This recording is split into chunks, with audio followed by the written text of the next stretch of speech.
সংস্থার মিশন বলতে আমার যতদূর জানা আপনজন নিধি আমরা তো মে মাসের দিকে শুরু করতে চলেছি, যেখানে আমাদের হাজার হাজার মানুষ এখানে কর্মসংস্থান পাবে এবং স্যালারি বেস কর্মসংস্থান হবে তাদের।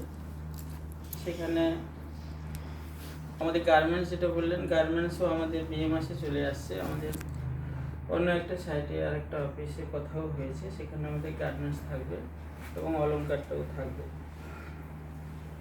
চিন্তাভাবনা অনেক দূর এগিয়েছে সংস্থার, শুধু কিছু ভালো মানুষের অভাবের জন্য আমরা অনেক বড় কাজ করছি। গঙ্গাসাগরে আমাদের এই কর্মকাণ্ড দেখে স্বপন গিরি বলে এক ভদ্রলোক 6 বিঘা জায়গা সংস্থাকে দান করেছে। আমরা গিয়ে সেটা কাগজপত্র সব রেডি করলাম। ওখানে আমাদের কটেজ বানানো হচ্ছে, সুন্দর একটা মন্দির বানানো হচ্ছে, বৃদ্ধাশ্রম হচ্ছে এবং আমাদের অনাথ আশ্রম হচ্ছে। ওই জায়গার উপরে একটা স্কুল আছে, ইংলিশ মিডিয়াম স্কুল, সেটা আমরা খুব বড় করে আবার শুরু করছি।